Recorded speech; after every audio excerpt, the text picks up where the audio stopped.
Aw, Metroid. Despite being one of Nintendo's flagship franchises, it doesn't seem to get much love these days. I personally have a bit of a history with the series. I've always been very interested in getting into the franchise, but I struggled to really dig into the first game. I would inch my way about halfway through Brinstar, get confused, die, get frustrated, and quit. This cycle has repeated itself several times with very little change.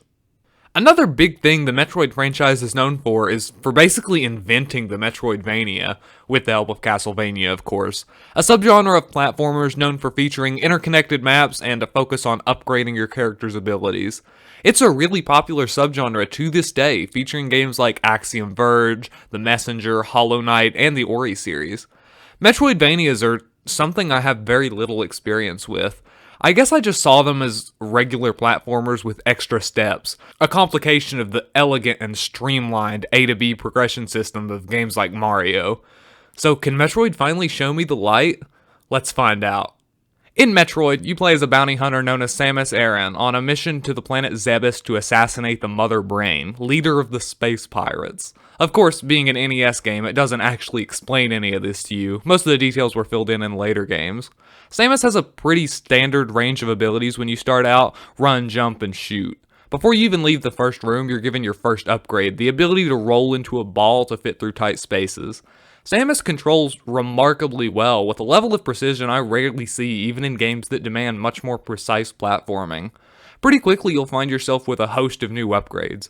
Bombs that allow you to destroy part of the map, an extended beam that reaches the end of the screen, missiles that are necessary to open certain doors and defeat certain enemies, boots that allow you to jump higher, and the list goes on. My personal favorite upgrade would have to be the Screw Attack, which basically gives you Sonic powers 5 years before Sonic was released.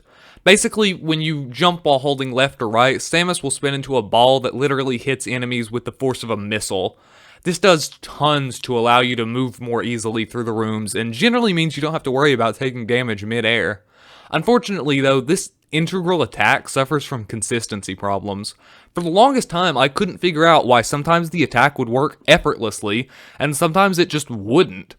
Well, as it turns out, the attack won't register if you happen to be pressing up on the D-pad at the same time as left or right, something that's really easy to do on the Switch Pro controller's rather lacking D-pad.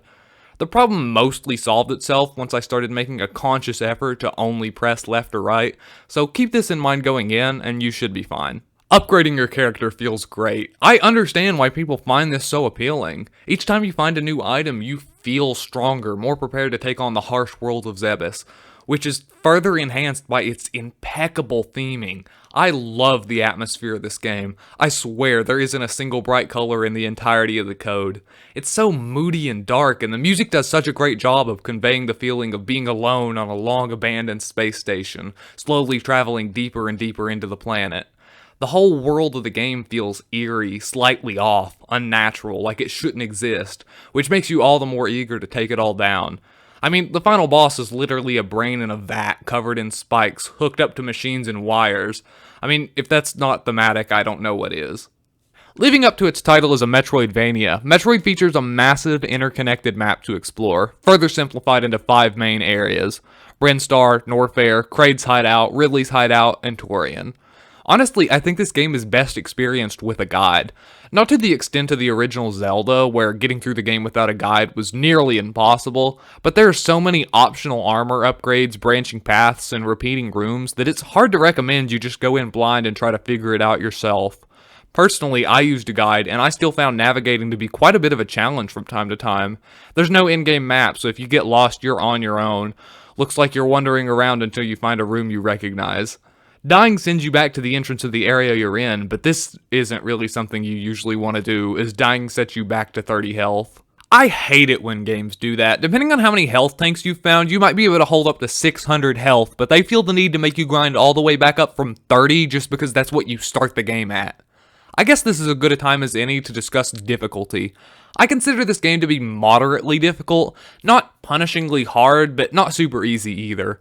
Most of the difficulty comes from knowing where to go and how to get there, rather than being a matter of execution. But that doesn't mean there aren't some enemies that pack a pretty strong punch. Personally, I feel like the opening portion of the game is the hardest.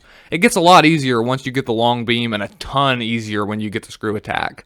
Once you upgrade your health a few times and pick up the twice as strong Varia suit, you're surprisingly resilient, which makes enemies even easier to deal with. And even if you do die, all you lose is a little bit of time refilling your health and walking back to where you were. As for the boss fights, I find them to be a bit disappointing. Both Kraid and Ridley absolutely eat missiles and deal quite a bit of damage, and their fights quickly devolve into getting near them and button mashing until they die. Not the most fun bosses, but you get a chance to refill your health afterwards, so I consider them to be relatively inoffensive. Mother Brain's boss fight sucks. You're required to shoot approximately 276 billion missiles through this tiny little hole, while you yourself are in this tiny little room with an entirely unmanageable amount of knockback causing projectiles that are fired at you from every angle. And to make matters worse, every time you lose, you have to play the entirety of the preceding Torian again, taking time to grind back up your health on Metroid because guess what? You're back at 30 health. I had to resort to the age-old trick of putting the game down for a few hours and coming back with a set of fresh eyes to beat this one, although to be fair, I did beat it on my first try back. What follows is a really cool escape sequence where you have to flee the planet up a large vertical shaft on a very comfortable time limit. This is actually a great place to show off how precise and easy to control your character is. I really like it. You successfully escape, the credits roll, and the game is over. So, what do I think about Metroid?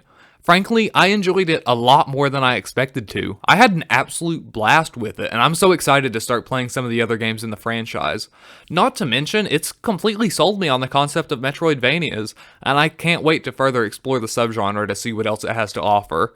You should play Metroid. It's included free with Nintendo Switch Online, and it's only a few bucks on various virtual console services. I mean, what else are you going to do while you wait for Metroid Prime 4? Wow, so this was an interesting video to make, mostly because when I went to start recording, my mic decided it would be a good time to start recording some horrible white noise, which I didn't really have time to fix, so I had to switch to a different mic. Hopefully it sounds okay. I actually think it sounds remarkably close to my usual quality, but hopefully that'll be fixed for next week's video. Hopefully you enjoyed this video. I really enjoyed playing this game, so you'll probably see a lot more from this series in the very near future. If you did enjoy the video, remember to leave a like, comment, subscribe, and obviously always remember to follow me on social media. Link down and below. We actually had somebody join my Discord server, which was pretty cool. I didn't really ever think that would happen. And like I said, subscribe. We're really close to 500 subscribers, so I guess that's about all I got for you. Thanks for watching.